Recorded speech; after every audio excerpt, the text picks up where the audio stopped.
하나님의 축복이 여러분과 함께 하실 줄로 믿습니다. 양옆 앞뒤로 반갑습니다. 인사 좀 나눌까요? 예.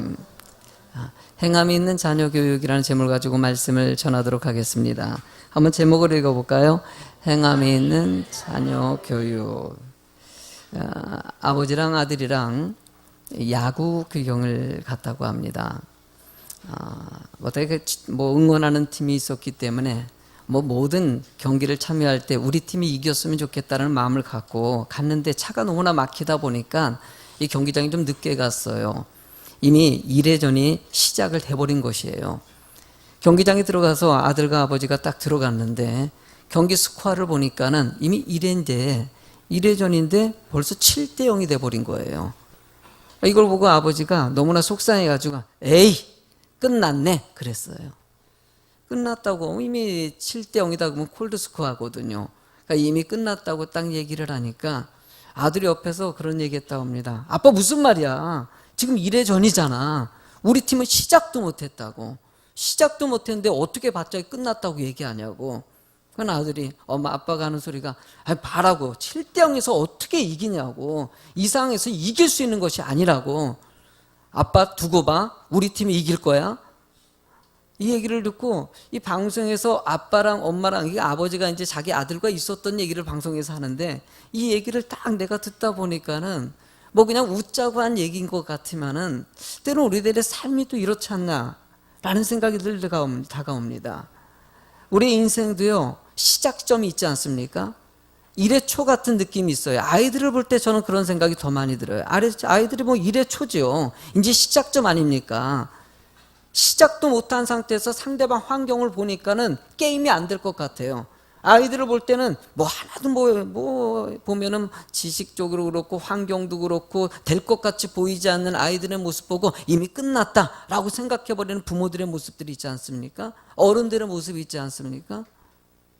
하나님은 늘 기대하는 자가 되길 원하고 하나님의 뜻이 그 아이 속에 겉으로 환경에서 보는 것이 아니라 하나님의 중심을 통해서 그 뜻이 이루어지길 원하신다는 거. 결국 그 경기가 그 아빠가 웃기려고 한 얘기인지 어떤지 우리 아들이 한 대로 7대 0이었는데 이겼습니다 라고 얘기를 하는데요. 그래요. 겉으로 보기엔 질 것 같이 보이는 환경이지만 나중 일은 아무도 모르는 거예요. 인생은 실패라고 생각하는 순간에 어떤 생각을 하느냐가 중요하다고 늘 가르쳐 주는 것이죠. 성경에는 이런 인물들이 너무나 많이 등장하지 않습니까? 요셉의 인생도 마찬가지죠. 예수님의 12제자 같은 경우도 다 실패 인생들 아닙니까? 끝이라고 생각했던 사람들이 예수님의 제자가 됐어요. 특히 베드로 같은 경우는요 완전히 인생의 모든 것을 다 내려놓고 자포자기한 인생을 살았던 사람이 예수님 만나고 나서 변화된 인생이 된 거거든요. 근데 예수님 만나고도요, 베드로의 인생 보십시오. 맨 처음에 그렇게 좌절 가운데 예수님 만나고 이제 꿈을 가지고 희망을 가졌지만 3년이 지난 시점에 놀라운 일이 벌어집니다. 예수님이 십자가 못 박히기 직전에 베드로가 예수님을 부인하고 떠나버린 것이에요. 예수님 입장에서는요, 와, 이거 실패다. 야, 어떻게 3년 동안 가르쳤는데 3년이 지난 이미 이제 다 끝나는 시점 아닙니까? 이제 십자가 못 박히고 부활하고 승천해서 올라가야 되는 이 시점에 이 수제자라고 하는 녀석이 바닥 같은 모습을 보여요. 부인하고 예수님을 부인하고 떠나버린 것이에요. 그런데 예수님은요 말씀의 흐름을 보십시오. 절대 그 순간에도 포기하지 않으십니다. 환경은 그래요. 3년 동안 가르쳤는데도 불구하고 별로 그렇게 나타나는 게 하나도 없는데도 예수님께서는 포기하지 않고 그를 다시 챙기시고 다시 시작하라고 얘기하고 있어요.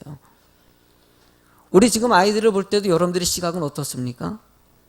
이미 끝났다고 볼 때가 있지 않습니까? 저 녀석은 가능성이 없어. 지금 공부 성적 봐도 그렇고 행하는 것 봐도 그렇고. 저는요 오늘 이 얘기를 좀 하고자 합니다. 끝이 아니라는 것이에요. 그들은 충분히 희망을 줄 수 있고 이룰 수 있는 가능성이 너무나도 무궁무진하다는 것이에요. 그러기 위해서 우리가 무엇을 해야 될까? 바로 어른들의 삶입니다. 여러분들의 사고가 바뀌어져서 아이들에게 좀 희망적으로 바라보고 꿈을 바라볼 수 있는 그런 어른들이 좀 됐으면 하자는 것이에요. 아이들의 관심, 제가 어저께는 신문에 보니까 오은영 씨라고 뭐 육아 멘토라는 분이 알만한 분들은 아신다고 얘기하더라고요.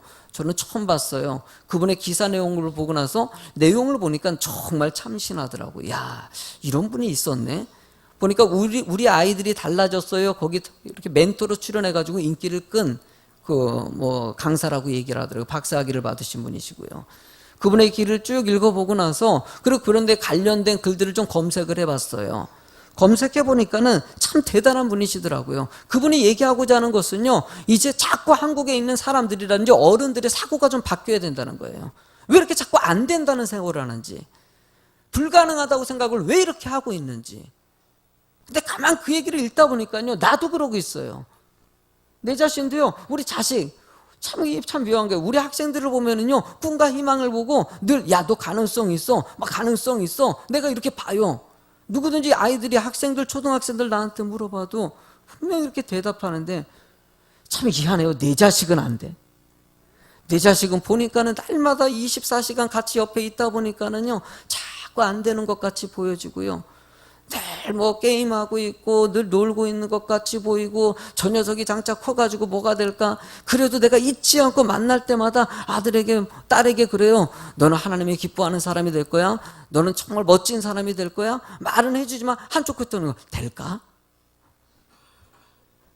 나도 이러고 있는 모습에 대해서 내가 참 회개가 많이 나오는 거예요. 거기에 오은영 씨가 얘기하는 아주 중요한 포인트가 있더라고요. 부모와 자녀와 함께 성장하는 존재다, 이 말. 그러니까 부모도 성장해야 된다는 것이에요. 그러면서 자신의 꿈을 제발 자녀들에게 강요하지 말라고. 아이들은 아이들 나름대로의 꿈이 있다고. 그러면서 자녀들은 저절로 크는 것이 아니니까 끊임없는 관심이 있어야 된다. 아주 강력하게 요청하더라고요. 알아서 잘하고 알아서 인격이 형성하고 알아서 똑똑할 거 생각하지 말라는 거예요. 그리고 부모는 자녀들의 피할 공간이 좀 되어달라고.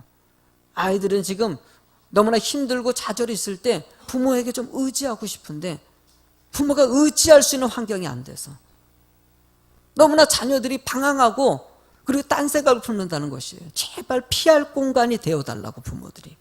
이 얘기를 딱 듣다 보니까는 저는 그래요. 우리 주일학교 아이들이 있고 학생들이 있어요. 우리 청년들까지 포함될 수 있겠죠. 저 아이들이 교회가 피할 공간이 될 수 있을까? 지금 학교도 아이들을 포기했다고 얘기합니다. 나라도 어떻게 해야 될지 몰라가지고 계속적으로 교육 정책이 바뀌고 있어요. 부모들도 나름대로 애를 쓰지만 부모들도 어떻게 해야 될지 몰라요, 사실은요. 사실 나도 그렇게 물어보고 나도 책을 얼마나 많이 읽어봅니까? 그래도요, 여러분들 배운 사람과 배우지 않은 사람 차이가 있어요. 그래서 끊임없이 배워야 됩니다. 끊임없이 노력해야 됩니다. 저는 왜 어린이 주일인지 디도서 강의를 잠깐 멈추고 나서 이 설교를 갖다 해야 될까? 어린이에게 끊임없이 관심 갖는 교회가 중요한 교회 모습이기 때문에. 저는 우리 예수비전교회가 우리 주일학교가 최고가 됐으면 좋겠습니다. 아멘 해주시면 고맙겠어요. 어른들이 최고가 아니라 아이들이 정말 신나는 교회, 아이들이 좀 오고 싶어하는 교회. 제가 오죽했으면요, 저는 이 주일학교 사고가 좀 있는 것 같아요. 왜? 제가 부교육자 시절에 늘 주일학교나 학생 아파트만 해서 그런지 늘 애들이 눈에 보여요. 지금도요, 예배 전에 보면요, 아이들이 늦게 오고 그러면요, 우리 주일학교 아이들은 학생들의 얼굴들이 막 보여요. 지금 안 나온 학생들이 막 눈에 띄고 얘네들은 어떻게 했을까? 교사들은 전화라도 좀 하긴 했었나? 막 걱정이 되는 거예요. 나오던 아이들이 갑자기 또 안 나올 때 신경이 쓰여요. 내가 학생들에게 대해서 늘 또 이렇게 했었기 때문에 그런지 더 관심이 있는 것 같아요. 오죽했으면요, 우리 교회 리모델링 할 때는요, 여러분들 밖에 있는 창문이 양쪽에 2개가 있지 않습니까? 밖에 나와서 우리 앞을 보십시오. 양쪽에 창문을 2개를 갖다 일부러 만들어서 없었던 건데요. 근데 그걸 왜 만들었는 줄 아십니까? 그게 눈동자예요, 눈동자. 왜냐면 우리 앞에다가요, 이쁘게 스마일 하트를 갖다 해가지고 그림을 그리려고 했어요. 그래서 양쪽에 그 창문이 눈이고 옆에다가 이렇게 스마일 해가지고 그 애들이 되게 좋아할 것 같아가지고 그때 당시에 그 리더자들하고 얘기했더니만은 목사님 교회가 무슨 유치원이에요? 아유, 그래가지고 그거 하려고 그러다가 말았어요. 뭐 애들이 좀 오고 싶어 하는 교회 됐으면 좋겠다. 목사에 좀 마음이 담겨져 있어서 해보려고 그랬던 거죠. 좀 유치하게 보일지 몰라도 애들이 즐거울 수 있다면 솔직히 말해서 해보고 싶어요. 여러분들 어찌됐든 간에 우리 주일학교 어린이들이 행복한 교회 됐으면 좋겠어요. 두 가지 얘기를 좀 나누고자 합니다. 첫 번째로는요, 좋은 부모, 좋은 어른이 있어야 한다는 것이에요. 여러분들이 좀 그런 사람이 됐으면 좋겠다는 것이겠죠. 1절을 읽어보실래요? 시작. 이는 곧 너희 하나님 여호와께서 너희에게 가르치라고 명령하신 명령과 규례와 법도라. 너희가 건너가서 차지할 땅에서 행할 것이니. 2절. 곧 너와 내 아들과 내 손자들이 평생에 내 하나님 여호와를 경외하며 내가 너에게 명한 그 모든 규례와 명령을 지키게 하기 위한 것이며 또 내 나를 장구하게 하기 위한 것이라. 여러분들, 이스라엘 백성들이 가나안 땅에 들어가기 전에 하나님께서 그들에게 가르칩니다. 너희들이 먼저 하나님의 말씀 안에서 법도를 지키고 율례대로 행하라고 얘기하고 있어요. 그리고 그것을 자녀들에게 잘 가르치는 자가 되라고 얘기하고 있습니다. 그러니까 부모의 모든 말씀 지키고 하나님 은혜 가운데 행동하는 이 모든 것이 너무나도 중요하고, 그런 모습들을 자녀들에게 보여주라는 것이에요. 저는 신앙생활 할 때도요, 여러분들의 이 어른들의 모습 있지 않습니까? 부모들의 신앙생활 하는 모습,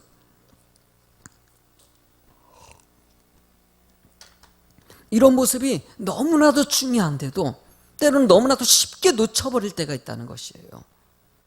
어른들, 여러분들 얘기해 보십시오. 아이들에 대해서 얼마만큼 생각하고 있습니까? 지금 지난주에도 그런 오죽했으면 가족 만들기라는 프로그램 진행해가지고 좀 아이들에게 좀 관심 가지라 얘기해도요, 실제적으로 이렇게 관심 받기 어려워요. 신청 못하신 분들의 마음이 읽어져요. 왜냐하면 원래 그렇게 신경을 잘 못 써요. 나도 지금 급하고 나도 지금 어려운데 애들은 어떻게? 라고 생각할 때가 있다는 것이에요. 성경은요, 여러분들이 말씀 안에 끼어있는 순간서부터도요, 여기 본문에도 나타나요. 너와 내 아들과 내 손자들에게 라고 표현하고 있어요. 늘 여러분들이 성숙하면요, 자녀들에게 이어지는 거, 후손들에게 이어지는 것을 같이 언급하고 있다는 것이에요. 그러니까 여러분들의 성숙은요, 자녀의 성숙이다 라고 얘기하는 것입니다. 그래서 어른들의 믿음이 하나님 앞에 바로 서 있고 여러분들의 삶이 온전해지는 것이 이 교회가, 그리고 또 하나님의 뜻이 이루어지는 중심이라고 가르쳐주는 것입니다. 그러기 위해서 여러분들의 생각이, 아이들의 보는 관점이 좀 달라져야 돼요. 나는요, 주일학교 아이들이 위에 올라가가지고 지금 예배 끝나고 나서 공과를 합니다. 그러면 어른들이 예배 끝나고 올라가면은요, 식사를 해야 돼요. 이럴 때마다 가끔 가다가 아이들에게 이런 얘기가 들려줄 때가 있어요. 어른들이 아이들을 야단친다든지 왜 아직도 안 끝냈는지 이런 소리 할 때 솔직히 조금 속상해요. 저요 보면은요, 애들 청소하는 게 제 업무가 될 때가 있어요. 요즘에는요, 낮 시간에 와가지고 애들이 탁구를 치고 가요. 쉬는 날에도 왔다가 탁구 치고 가면은요, 지난번에도 제가 딱 여기 딱 있다니까 애들이 우르르 내려와요. 그래가지고 얘들아 잠깐만 올라가자.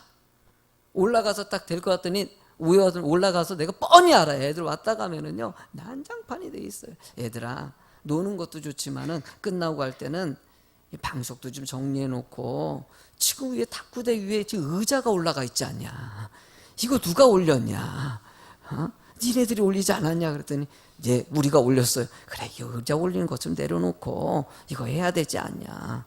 여러분들, 저는 그 모습 볼 때 애들을, 그래요, 때로는 가르쳐야 돼요. 훈계해야 되지만은요, 애들은요 그럴 수 있어요, 없어요? 그럴 수 있다는 데서 먼저 출발하셔야 돼요. 애들은 탁구대에다 의자도 올려놓을 수 있고요, 방석 가지고 막 장난치고 놀 수도 있는 아이들이에요. 그래서 육아의 3대 원칙이 있다고 합니다. 육아의 3대 원칙 보면 첫 번째로는요, 무슨 일이 있어도 애들 보고 욱하지 않는다. 욱하지 마세요. 두 번째로는요, 아이는 절대로 예쁘게 말을 듣지 않는다. 세 번째로는요, 가르친다며 혼내는 것은 가르치는 것이 아니다. 내가 이걸 늘, 여러분들 이것을 갖다가 아이들을 키우는 부모들은요, 하루에 3번씩 아침에 읽고 시작하라는 거예요. 그만큼 애들은 그럴 수 있다는 거예요. 저도요, 주일학교 아이들 보면요, 화가 나요. 뭐 지난번에도 사발면 먹고 나서 엎질러 놓고 그냥 갔어요. 또 어떤 녀석은요, 사발면 먹고요, 우리 정수기가 아니라 뭐죠? 정수기 맞네? 정신이 없네. 애들 수준으로 내려가는 거 아니야, 설교를. 어떤 녀석이 국물을 고기다 버렸어. 애들은 그럴 수 있어요. 누군지 몰라, 이게 보니까. 조금 남았으니까 버렸는데 거기에 껴가지고 그거 다 꺼내가지고 내가 그냥 걸리적으로 치워놨죠. 왜냐면 거기 더 찌꺼기가 계속 막히니까는요. 애들은요, 그럴 수 있어요. 그럴 때도요, 욱하지 않고 차분하게 아이들을 가르칠 수 있는 것이 더 중요하다는 거예요. 그러나 중요한 과제는 가르쳐야 된다는 거예요. 어느 정도냐? 잠언서 29장 15절에 보면요, 이렇게 써 있습니다. 채찍과 꾸지람이 지혜를 주고는 임의로 행하게 버려둔 자식은 어미를 욕되게 하느니라. 가르치지 않고 그냥 내버두면은요, 그 아이가 결국은 부모의 상처가 되고 아픔이 된다는 거예요. 잘못됐을 때는 그때 꾸짖을 수 있어야 된다는 것이에요. 그러면서 자녀들에게 좀 존경받는 부모의 모습 있지 않습니까? 분노하고 자기 관리하고 막 그냥 의미 없는 분노하고 명령하고 때리고 이런 것이 아니라 정말 인격적으로, 때리더라 좀 인격적으로 하고 말을 하더라 좀 인격적으로 할 수 있는 거예요. 디모데전서 3장 4절에 보면은요, 자기 집을 잘 다스려 자녀들로 모든 공손함으로 복종하게 하는 자라 할지며라고 얘기합니다. 여기서 모든 공손함으로 복종하게 한다는 의미를 갖다가 만들어내려면요, 여러분들이 존경받는 부모의 모습, 존경받는 어른의 모습이 돼야 된다는 것이에요. 아이들도요, 다 알아요. 엄마가 지금 나를 훈계를 하고 있는지 그냥 의미 없는 화를 내고 있는지 이걸 다 분석하고 있다는 거예요. 어느 정도 부모들은요, 이것을 좀 배우면은요, 자기 자식에게는요, 여러분들 오늘 같은 교육을 받고 오늘 같은 말씀을 듣고 나면은요, 집에 가서요, 메모라도 해놓고, 야, 이러지 말아야지, 이러지 말아야지, 애를 써요. 그런데 어른들, 제가 오죽했으면 여기다가 좋은 부모, 좋은 어른이 있어야 된다. 어른들은요, 바로 여러분들이에요. 내 자식 아니니까. 아니에요. 교회 안에 어른들은요, 다 내 자식이라고 생각하셔야 돼요. 옆에 있는 아이들 다 내 자식으로 생각하시기 바랍니다. 아들이라고 얘기하고 딸이라고 얘기하고 뭐 먹고 싶냐고 좀 물어봐가지고 아이스크림도 좀 사주시고요. 좀 내 자식만 할 것이 아니라 교회에 있는 많은 아이들을 다 공통적으로 자식같이 생각하고 위로해 줄 수 있는 그런 부모래요. 제가 우리 은솔이에게 어느 날, 오래전이죠, 뭔 말을 안 들어가죠. 한번 때린 적이 있었어요. 때렸더니만 우리 은솔이가 그러더라고요, 저한테. 아빠는 나 사랑하지 않잖냐 그러네요. 왜 그래요? 왜 내가 아빠가 널 안 사랑하냐? 부모가 자식 사랑하지. 아빠는 교회 다른 애들만 사랑해. 그래요. 그래서 아니 내가 왜 다른 사람들 사랑하고 너도 사랑하지. 그랬더니 얘 은솔이가 있었고 다른 애가 있었는데 같이 있을 때 은솔이를 환영해 주지 않고 내가 다른 아이들을 내가 환영해 주니까는, 그러니까 은솔이가 거기에 상처를 받은 거예요. 내라는 애들 이뻐하니까, 내 자식이니까 조금 나중으로 미룬 것이죠. 뭘 주더라도 우리 애들 먼저 주는 것이 아니라 다른 애들 먼저 챙겨주는 것이 좀 있었거든, 제가요. 늘 볼 때마다 다른 애들 먼저 신경 쓰고 막 이러다 보니까 애가 이게 좀 쌓였던 것 같아요. 쌓여가지고 아빠는 나 안 사랑한다고, 저 아이 사랑하고 저 아이 사랑하고, 지난번에도 저 아이는 끌어안아 줬는데 나 끌어안아 준 적 있냐고. 가만 보니까 그런 적이 별로 없더라고. 그래서 내가 미안하다. 근데 아빠는 너 정말 사랑해. 내가 너를 믿기 때문에 안 그러는 거지. 널 사랑하지 않고 어떻게 다른 아이를 사랑하겠냐. 그래요. 목사이기 때문에 전성도 사랑해야 된다는 거, 여러분들 이거는 여러분들이 봤을 때도 그래, 목사님은 그래야지, 목사님은 다 사랑해야지, 이 아이도 사랑하고 저 아이도 사랑하고 이래야지 라고 생각할 수 있어요. 저는요, 그래요, 저는 우리 아이들, 우리 자녀들도 사랑하지만 우리 아이들 조금이라도 힘들고 무슨 소식 들리면요, 제가 아이들 문제 터졌다고 하면요, 밤늦게도 나가가지고 서울역에도 돌아다녀 본 적도 있었고, 애가 문제가 터졌다고 해서 저녁에 가가지고 기도해 준 적도 있었고 그래요. 말하지 못하지만 이리저리 애들 사건 터졌다 그러면요, 저녁에 잠 못 이루고 신경 쓴 적이 여러 번 있어요. 저는요, 그래 목사이니까 당연히 그래야 된다라고 생각하는데, 저는 여러분들이 교회 어른으로서 목사가 하는 일에 대해서 조금씩 관심 가져주시고, 목사이기 때문에 라고 얘기하는 거예요. 집사이기 때문에, 어른이기 때문에. 여러분들도 자식 사랑하라고 얘기하지 않는 것이 아닙니다. 내 자식 사랑하지 말라는 것이 아닙니다. 교회 아이들도 내 자식 한번 끌어안아줬으면은요, 다른 아이들도 한번 끌어안아줄 수 있는 그런 어른들이 좀 됐으면 좋겠다는 것이에요. 제가 그 사건 이후로요, 꼭 음솔이랑 같이 있을 때는요, 같이 챙기려고 애를 써요. 노력하려고 애를 써요. 여러분들, 하나님은 여러분들이 조금 더 인격적인 부모가 되길 원하고 눈물을 흘려 기도하는 부모가 되길 원하시는 거예요. 저는 어거스틴이라는 참 불량 청소년의 대명사 아닙니까? 어거스틴이 변화되는데 그가 변화되는 중요한 역할은 누구에게 있습니까? 모니카 여사의 눈물 없는 기도였다는 것이에요. 저는 그래서 최근에는 지금 안 보이는 것 같아요. 가끔 낮 시간에도 오고 새벽에도 오셔가지고 어떤 부모님 여자분이 오셔서 기도하시는데, 그분 기도의 내용을 제가 안 들으려고 그래도요, 이제 약간 좀 크게 기도하다 보니까는 기도가 들릴 때가 있지 않습니까?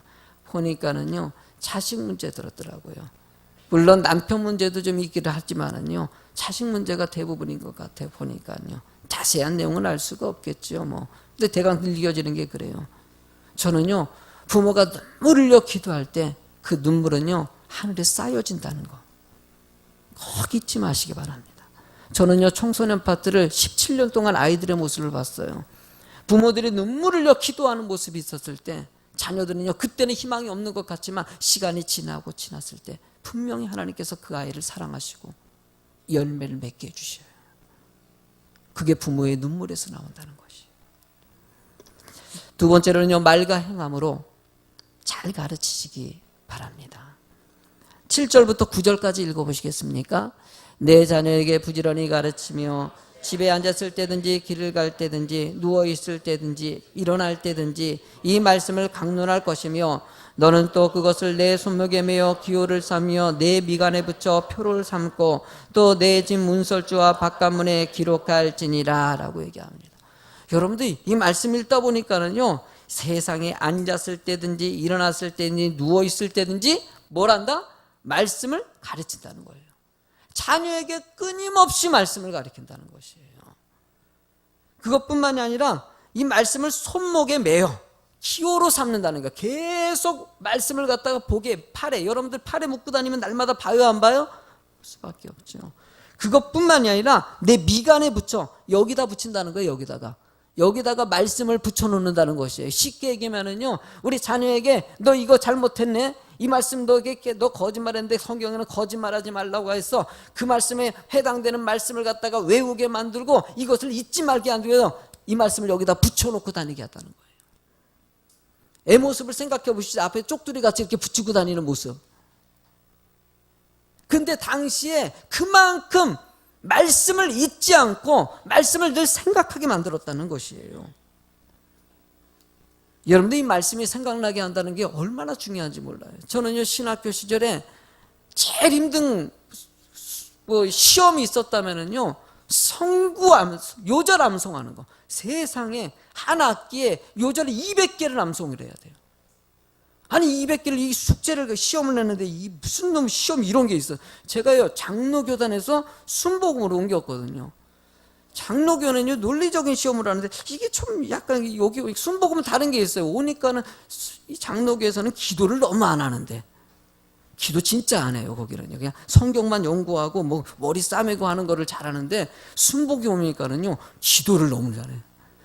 이 장로교단에서는 전도 안 해요. 그냥 공부만 하지 뭐. 그러는데 순복이 오니까 날마다 매주마다 전도 나가야 되더라고요. 이게 좀 내가 보니까 참 은혜인 것 같아요. 장로교에서 교육을 갖다가 아주 뼈저리게 공부를 시켰어. 거기서는 순복음이 오니까 실천 신학이 아주 강해요. 기도하게 만들고 전도하게 만들고 서로 사랑으로 늘 모여가지고 늘 이렇게 먹고 하는 것을 참 잘하더라고, 순부. 근데 시험도 좀 특별하더라고. 여기서는 무슨 칼빈이라든 루터라든지 1950년, 1500년대 신학 사상에 대해서 논하라 막 이런 게 있는데, 이쪽에 오니까는 그런 것들이 많지 않고 말씀 외우라고. 그래서 무슨 시험이 이래. 200개 외우는데, 와, 그래서 짧은 것만 골라가지고 막, 그래서 뭐, 그거 막 골라가지고 마태복음에서 200개를 외우래요. 마태복음에 짧은 것만 골라가지고 막 빼놔도요, 그래도요, 웬만한 건 긴 거 들어. 그때 막 이걸 외워. 그래도요, 또 숙제, 시험이니까 외워야 되죠. 외우는데 그렇게 외운 것이요, 나중에 사역을 하는데, 야, 지금은요, 뭐 생각도 언뜻 설교하다 보면은요, 이런 게 있어요. 설교를 준비하다 보면 이 말씀을 뽑아내야 돼요. 근데 이게 다 암송을 하는 옛날에 그 오래전에 해놓은 것들도요, 그래도 이게 좀 남아있는 것 같아요. 그래서, 이 말씀이 거기 있었지. 이 말씀이 거기 있었지. 베드로와 여러분들이 가룟 유다의 특징이 뭔지 아십니까? 똑같은 하나님 앞에 부인하고 떠나버린 사람이에요.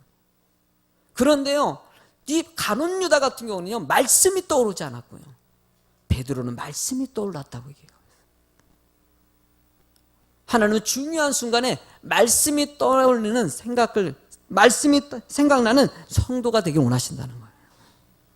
난 우리 성도님들도요, 말씀을 늘 암송하고요, 말씀을 늘 읽으라고 목사가 왜 얘기하겠습니까? 읽고 또 읽고 하다 보면요, 그 말씀이 어느 순간에 떠오르게 됩니다. 왜 예배드리라고 얘기합니까? 주일 낮 예배만 드리지 말고 또 오후 찬양 예배도 좀 드리라고 얘기합니다. 여러분들, 수요 예배도 새벽 예배도 드리라고 얘기합니다.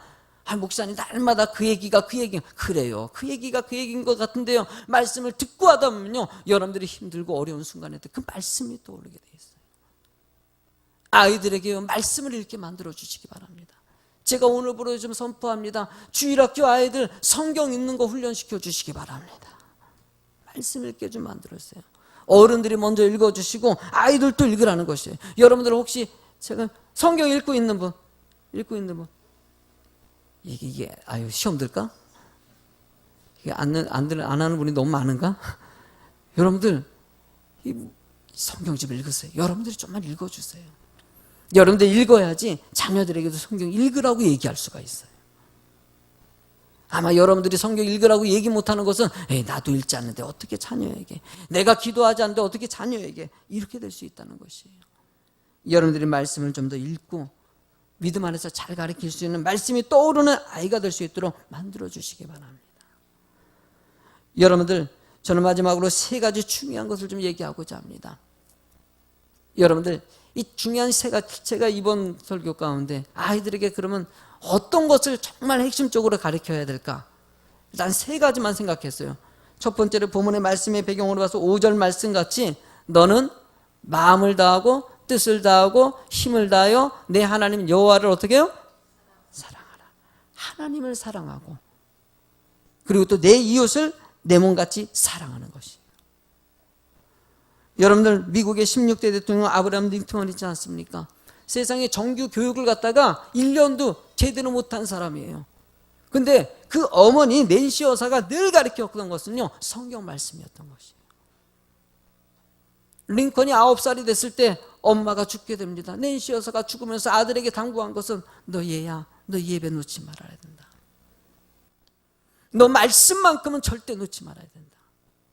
학교 생활은 제대로 못할 수 있어도 말씀만큼 놓지 않았을 때 너의 인생을 도와주실 것이다.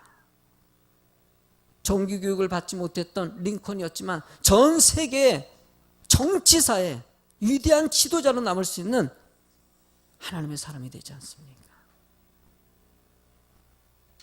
저는요, 사랑이 참 중요하다는 생각이 들어요. 부모가 사랑으로 아이들을 양육하고 사랑의 마음을 갖다가 좀 보여줄 수 있는 거.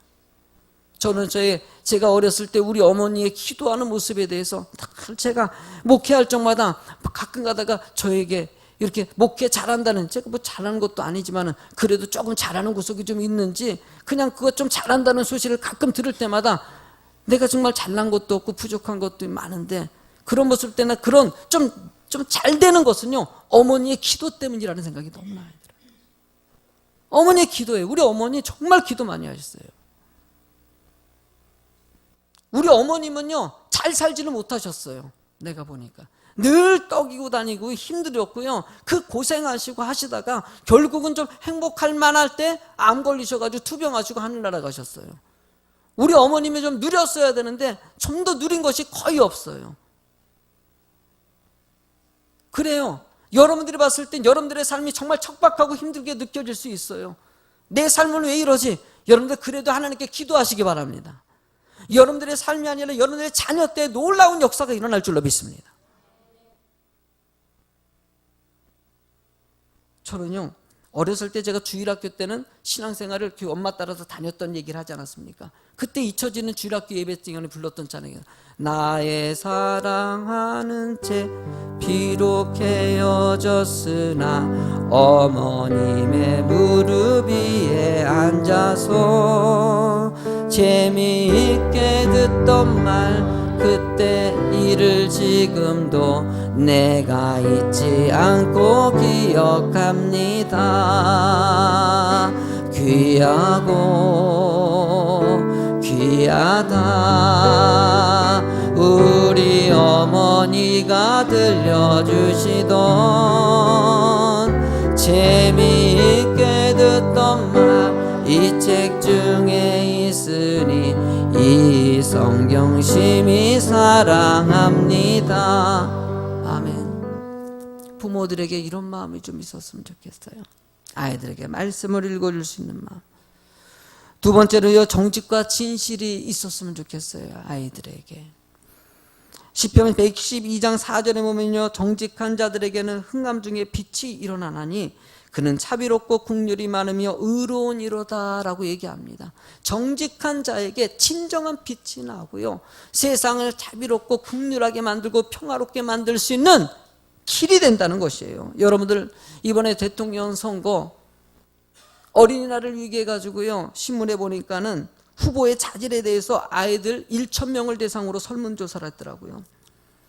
설문조사한 거 보니까요, 아이들이 어떤 대통령을 원하냐, 정직한 대통령 10.9%, 검증된 사람 10.3%, 청렴한 대통령 8.7%, 공약을 지키는 대통령 5.8%.